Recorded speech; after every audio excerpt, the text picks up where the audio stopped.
Keshav sir, ನಾನು ನಮ್ಮ ವೀಕ್ಷಕರು ಪ್ರಜ್ಞಾವಂತರು ಅನ್ನೋದನ್ನು ಗೊತ್ತಿದ್ದು ಕೂಡ for those who don't know ಅವ್ರ ಅನುಕೂಲಕ್ಕೆ ಅಂತ ಹೇಳಿ ಪ್ರಶ್ನೆ ಕೇಳ್ತಾ ಇದ್ದೀನಿ. ಹೆಂಗೆ ಅನ್ನಿಸ್ಬಿಡುತ್ತೆ ಸಾಮಾನ್ಯರಿಗೆ ಕೆಲವೊಂದು ಸತಿ ಅಂದರೆ ಅದ್ಯಾಕೆ ಅಮೆರಿಕ ಹಾಕಿದ ಸುಂಕಕ್ಕೇನೆ ಭಾರತ ಒಪ್ಕೊಳ್ಬೇಕು, ಅಮೆರಿಕಕ್ಕೆ ಮಾತ್ರನ ಬೇರೆ ದೇಶಗಳ ಮೇಲೆ ಟ್ಯಾರಿಫನ್ನು ಹಾಕಲಿಕ್ಕೆ ಪವರ್ ಇರೋದು, ಬೇರೆ ದೇಶಗಳು ತನ್ನ ಆರ್ಥಿಕತೆ ದೃಷ್ಟಿಯಲ್ಲಿ ಇಟ್ಕೊಂಡು ಡಿಸಿಷನ್ ಮಾಡಿಕೊಂಡು ಅಮೆರಿಕಾಗೆ ನೋ ಅನ್ಲಿಕ್ಕೆ ಸಾಧ್ಯ ಇಲ್ವಾ?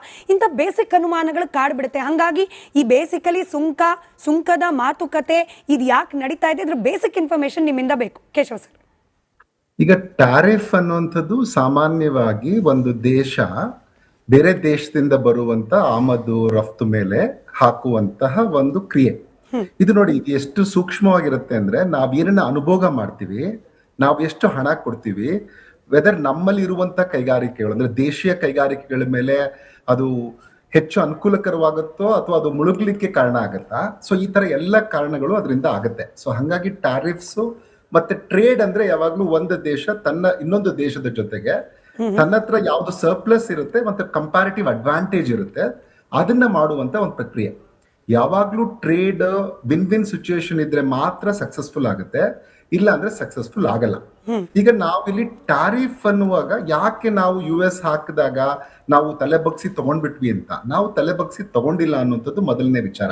ಯಾಕೆಂತಂದ್ರೆ ಅಮೆರಿಕ ಅನ್ನುವಂಥದ್ದು ವಿಶ್ವದ ಇವತ್ತಿನ ಆರ್ಥಿಕತೆಯ ಸ್ಥಿತಿಯಲ್ಲಿ $30 ಟ್ರಿಲಿಯನ್ ಅಷ್ಟು ಇದ್ಕೊಂಡು, ಮತ್ತೆ ನಮ್ದು ನೋಡಿ $4.25 ಟ್ರಿಲಿಯನ್ ಆರ್ಥಿಕತೆ. ಸೊ ಅಷ್ಟು ದೊಡ್ಡ ಅಗಾಧವಾದ ಶಕ್ತಿಯುತ ರಾಷ್ಟ್ರ, ಆರ್ಥಿಕವಾಗಿಯೂ ಹೌದು, ರಾಜಕೀಯವಾಗಿಯೂ ಹೌದು. ಆದ್ರೆ ಇಲ್ಲಿ ಏನು ಅಂತಂದ್ರೆ, ಹಾಗನ್ ಮಾತ್ರಕ್ಕೆ ಭಾರತ ಅವ್ರು ಹೇಳಿದ ತಕ್ಷಣ ಒಪ್ಕೊಳ್ತಾ ಖಂಡಿತ ಒಪ್ಕೊಂಡಿಲ್ಲ ಅನ್ನುವಂಥದ್ದು ತಮ್ಮ ಗಮನಕ್ಕೆ. ಯಾಕೆ ಈ ಮಾತನ್ನ ಹೇಳ್ತಿದ್ದೀನಿ ಅಂತಂದ್ರೆ, ಯಾವಾಗ ಅವರು ಟ್ಯಾರಿಫ್ ಹಾಕಿದ್ರು ನಾವು ಮಾತಾಡದೆ ಹೋಗಿರ್ಬೋದು, ಹಾಗಂತ ನೀವು ಕಡಿಮೆ ಮಾಡಿ ಅಂತ ಬೇಡ್ಕೊಂಡದ್ದಂತೂ ಇಲ್ಲ. ಕೊನೆಗೆ ಯುರೋಪ್ 27 ಜೊತೆಗೆ ನಾವು ಟ್ರೇಡ್ ಡೀಲ್ ನ ಮಾಡ್ಕೊಂಡ ನಂತರ ಅಮೆರಿಕ ತನ್ನಿಂದ ತಾನೇ ಬಂತು, ಇಲ್ಲ ನಾವಿನ್ ವ್ಯಾಪಾರ ಮಾಡಲ್ಲ, ಭಾರತ ಜೊತೆಗೆ ಯಾವ್ದು ಟ್ರೇಡ್ ಡೀಲ್ ಇಲ್ಲ ಅಂತ ಅವರು ಹೇಳಿದಂತವ್ರು ಅವರೇ ಬಂದು ಇವಾಗ ಒಂದು ಟ್ರೇಡ್ ಡೀಲ್ಗೆ ಒಪ್ಕೊಂಡು ಮಾತಾಡಿದ್ರು. ಇನ್ನು ಅಮೆರಿಕ ಮತ್ತು ಇಂಡಿಯಾ ವಿಚಾರ ಬಂದಾಗ ನಾವು ಪಾಕಿಸ್ತಾನದ ವಿಚಾರ ತಗೊಳ್ಳುವಂಥದ್ದು ನನಗೆ ಸರಿ ಅನ್ಸಲ್ಲ. ಯಾಕಂತಂದ್ರೆ ಬೇರೆಯ ಕಾರಣಕ್ಕಾಗಿ ಪಾಕಿಸ್ತಾನವನ್ನ ಅವ್ರು ಆಶ್ರಯಿಸ್ತಾರೆ, ಆದ್ರೆ ವ್ಯಾಪಾರ ಅಂತ ಬಂದಾಗ ಅದು ಅವರಿಗೆ ಭಾರತ ಅಡ್ವಾಂಟೇಜಸ್ ಆಗಿರುತ್ತೆ ಹೊರತು ಪಾಕಿಸ್ತಾನ ಅಲ್ಲ. ಬಟ್ ಪಾಕಿಸ್ತಾನ ಅವ್ರಿಗೆ ಈಗ ಅಡ್ವಾಂಟೇಜಸ್ ಆಗಿದೆ, ಅವ್ರು ಹೇಳಿದ ಮಾತನ್ನ ಅವ್ರು ಕೇಳ್ತಾರೆ. ಈಗ ಇರಾನ್ ವಿಚಾರದಲ್ಲಿ ಅವ್ರಿಗೊಂದು ಫೇಸ್ ಸೇವಿಂಗ್ ಬೇಕಿತ್ತು, ನೀನ್ ಹೋಗು ಮಾತಾಡು ಅಂದಾಗ ಅವ್ರು ಮಾತಾಡ್ತಾರೆ. ಆದ್ರೆ ಭಾರತ ಅಂತದೊಂದು ಕೆಲಸವನ್ನ ಮಾಡ್ಲಿಕ್ಕೆ ಅವ್ರು ಏನ್ ಮಾಡ್ತಾರೆ, ನ್ಯೂಟ್ರಲ್ ಆಗಿ ಇದ್ಕೊಂಡು ಎರಡೂ ದೇಶಗಳ ನಡುವೆ ಇದನ್ನ ಒಂದು ಒಪ್ಪಂದಕ್ಕೆ ಬರ್ಲಿಕ್ಕೆ ಪ್ರಯತ್ನಿಸ್ತಾರಾಗ್ಲಿ, ಅವ್ರು ಹೇಳಿದ ಮಾತೆಲ್ಲ ಕೇಳ್ಕೊಂಡು ಹೋಗಿ ಹೇಳುವಂತ ಸ್ಥಿತಿಲಿ ಭಾರತ ಇಲ್ಲ ಅನ್ನೋಂಥದ್ದು ಎಲ್ರಿಗೂ ಗೊತ್ತಿದೆ. ಸೊ ಹಾಗಾಗಿ ಮತ್ತೆ ಅವ್ರು ಯಾವಾಗ ರಷ್ಯಾ ಜೊತೆ ನೀವು ತಗೋಬೇಡಿ ಅಂದಾಗ ಭಾರತ ಯಾವುದೇ ರೀತಿಯಲ್ಲಿ ಅದಕ್ಕೆ ಒಪ್ಕೊಂಡಿಲ್ಲ ಅನ್ನುವಂಥದ್ದನ್ನ ದಯವಿಟ್ಟು ಗಮನಿಸಬೇಕು. ಕಡಿಮೆ ಮಾಡಿರ್ಬೋದು, ಫೆಬ್ರವರಿ ತಿಂಗಳಲ್ಲಿ ನಾವು ಇನ್ನೂ 23 ಬಿಲಿಯನ್ ಆಯಿಲ್ ನಾವು ಇದರಿಂದ ತರಿಸ್ಕೊಳ್ತಾ ಇದ್ವಿ ರಷ್ಯಾ ಇಂದ ಅನ್ನುವಂಥದ್ದನ್ನ ದಯವಿಟ್ಟು ಗಮನಿಸಿ. 23% ತರಿಸ್ಕೊಳ್ತಾ ಇದ್ವಿ. 32% ಇತ್ತು, ಅದು 23% ಆಯ್ತು. ಅದು ಎಲ್ಲೆಲ್ಲಿ ನಮ್ಗೆ ಎಕನಾಮಿಕಲಿ ವಯಬಲ್ ಆಗಿ ಸಿಗುತ್ತೆ, ಮತ್ತೆ ಕೆಲವು ಸರಿ ಅಂತಾರಾಷ್ಟ್ರೀಯ ಮಟ್ಟದಲ್ಲಿ ಕೆಲವು ಕೊಟ್ಟು ತಗೊಳ್ಬೇಕಾಗತ್ತೆ, ಆ ಕೆಲಸವನ್ನ ಭಾರತ ಸರ್ಕಾರ ಕೂಡ ಮಾಡ್ತಾ ಇದೆ. ಯಾಕೆ ಅಮೆರಿಕದ ಬಗ್ಗೆ ಹೆಚ್ಚಿದೆ ಅಂತಂದ್ರೆ, ಅಮೆರಿಕ ಬೇಸಿಕಲಿ ಒಂದು ಕನ್ಸ್ಯೂಮರ್ ಕಂಟ್ರಿ. ಅದು ಕನ್ಸ್ಯೂಮರ್ ಎಲ್ಲೆಲ್ಲಿ ಕನ್ಸಂಪ್ಷನ್ ಇದೆ ಅದೆಲ್ಲವನ್ನ ಅವರು ಬೆಸ್ಟ್ ಇರುತ್ತೋ ಅದನ್ನ ಅನುಭೋಗ ಮಾಡುವಂತ ದೇಶ. ಹಾಗಾಗಿ ಭಾರತಕ್ಕೂ ಒಳ್ಳೆ ಮಾರ್ಕೆಟ್ ಅದು. ಈಗ ನಾವು 24-25 ಅಂಕಿಅಂಶ ತಗೊಂಡ್ರೆ ನಾವು ಅವ್ರಿಗೆ ರಫ್ತು ಮಾಡ್ತಾ ಇದ್ದದ್ದು $86.5 ಬಿಲಿಯನ್ ಅಷ್ಟು ನಾವು ಅವ್ರಿಗೆ ರಫ್ತು ಮಾಡ್ತಾ ಇದ್ವಿ. ಅವ್ರ ಕಡೆಯಿಂದ ಬಂದ ಮೇಲೂ ನಮ್ಗೆ ಎಷ್ಟು ಸೇವಿಂಗ್ಸ್ ಆಗ್ತಾ ಇತ್ತು ಅಂದ್ರೆ, ಟ್ರೇಡ್ ಸರ್ಪ್ಲಸ್ ಅಂತ ಕರಿತೀವಿ ಅದಕ್ಕೆ ನಾವು. ನಮ್ಮ ಹತ್ರ $45 ಬಿಲಿಯನ್ ಇತ್ತು. ಅದು ಲಾರ್ಜೆಸ್ಟ್, ನಾವು ಯಾವ ದೇಶದ ಜೊತೆಗಾದ್ರೂ ಎಷ್ಟು ವ್ಯಾಪಾರ ಸರ್ಪ್ಲಸ್ ಇತ್ತು ಅಂದ್ರೆ ಅದು ಅಮೆರಿಕ ಜೊತೆ. ಹಾಗಾಗಿ ಸಹಜವಾಗಿ ನಮ್ಮಲ್ಲಿ ನಾವು ಅನ್ಕೊಳ್ತೀವಿ, ಇಲ್ಲ ಏನು ನಮ್ಗೆ ಯಾಕೆ ನಾವು ಇದ್ ಮಾಡ್ಬಾರ್ದಿತ್ತು ಅದ್ ಮಾಡ್ಬಾರ್ದಿತ್ತು ಅನ್ಕೊಳ್ಳುವಂಥದ್ದಲ್ಲ. ನೀವು ನೋಡಿ, ಒಂದು ತಿರುಪುರ ಇರ್ಬೋದು, ಗುಜರಾತಿನ ಯಾವುದೇ ಒಂದು ಡೈಮಂಡಿನ ಫ್ಯಾಕ್ಟ್ರಿಗಳಿರ್ಬೋದು, ಆಮೇಲೆ ವಿಶಾಖಪಟ್ಟಣಮಿನ ಇದಿರ್ಬೋದು, ಸೀ ಫುಡ್ ಇರ್ಬೋದು, ಪ್ರತಿಯೊಂದು ಇವನ್ ನಮ್ಮ ರಾಜ್ಯದಲ್ಲಿ ಕೂಡ ಅನೇಕ IT ಸರ್ವಿಸಸ್ ಇರ್ಬೋದು, ಎಲ್ಲವೂ ಅನೇಕ ಬಾರಿ ಅಮೆರಿಕದ ಜೊತೆಗೆ ಒಡನಾಟ ಇದೆ. ಅದಕ್ಕೆ ನಾವು ರಫ್ತು ಮಾಡ್ತಾ ಇದೀವಿ. ಸೊ ಅಂತ ಸಂದರ್ಭದಲ್ಲಿ ನಾವು ನಾವಿಲ್ಲ ಅವ್ರ ಕೈಲಿ ನಾವು ನಿಮ್ಮಿಂದ ನಾವು ಇದ್ ಮಾಡ್ತೀವಿ, ಹೊರಗೆ ಬರ್ತೀವಿ ಅನ್ನುವಂಥದ್ದು ಸರಿಯಲ್ಲ. ಮತ್ತೆ ನಮ್ಗೆ ಡಿಫೆನ್ಸ್ ಡೀಲ್ಸು ಚೈನಾದ ಕಾರಣಕ್ಕಾಗಿ ಅಮೆರಿಕ ಜೊತೆಗೆ ಒಂದಷ್ಟು ಮಟ್ಟಿಗೆ ಅವ್ರ ನಮ್ಗೆ ಸಹಾಯ ಮಾಡೇ ಬಿಡ್ತಾರೆ ಅಂತಲ್ಲ, ಒಂದಷ್ಟು ಮಟ್ಟಿಗೆ ಬ್ಯಾಲೆನ್ಸಿಂಗ್ ಆಗಿ ಇರ್ಲಿಕ್ಕಾದ್ರೂ ನಾವು ಅವ್ರ ಜೊತೆ ಚೆನ್ನಾಗಿರ್ಬೇಕಾಗತ್ತೆ. ಹಂಗಾಗಿ ಭಾರತ ಸರ್ಕಾರ ಆರ್ಥಿಕ ವಿಚಾರಕ್ಕೂ ಹೌದು, ಮಿಲಿಟರಿಯ ವಿಚಾರಕ್ಕೂ ಹೌದು, ರಾಜಕೀಯ ವಿಚಾರಕ್ಕೂ ಹೌದು, ಒಂದಷ್ಟು ಬ್ಯಾಲೆನ್ಸಿಂಗ್ ಮಾಡ್ಬೇಕಾಗತ್ತೆ.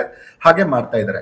ಹೀಗೆ ಹಂಗತ್ ಮಾತ್ರಕ್ಕೆ ನಮ್ಗೆ ಪೂರ್ತಿಯಾಗಿ ಭಾರತಕ್ಕೆ ಅಡ್ವಾಂಟೇಜ್ ಆಗೋದಿಲ್ಲ ಇದರಿಂದ ಅಂತ ನನಗೆ ಅನ್ಸಲ್ಲ. ಖಂಡಿತ ಇದರಲ್ಲಿ, ಯಾಕಂದ್ರೆ ಯುರೋಪ್ 27 ಜೊತೆಗೆ ನಾವು ಒಪ್ಪಂದ ಮಾಡಿಕೊಂಡ ನಂತರ ಅವ್ರು ಬಂದದ್ದು ನೋಡಿದ್ರೆ, ಮತ್ತೆ ಎರಡನೇ ವಿಚಾರ ಏನು ಅಂತಂದ್ರೆ ಇರಾನ್ ಯುದ್ಧದಲ್ಲಿ ಅವ್ರಿಗಾಗಿರುವ ಹಿನ್ನಡೆಯಿಂದ ಮತ್ತೆ ಅಲ್ಲಿ ಸುಪ್ರೀಂ ಕೋರ್ಟ್ ಏನು ಅವ್ರಿಗೆ ಡಿಸಿಷನ್ ಕೊಡ್ತು, ಇದನ್ನ ಎಲ್ಲ ಇಲ್ಲಿಗಲ್ ಇದನ್ನ ನೀವು ಮಾಡ್ಲಿಕ್ಕೆ ಬರಲ್ಲ ಅಂತ ಅವ್ರು ಹೇಳಿದ್ಮೇಲೆ ಸಹಜವಾಗಿ ಅವ್ರಿಗೂ ಒಂದಷ್ಟು ಹೊಡೆತ ಬಿದ್ದಿದೆ.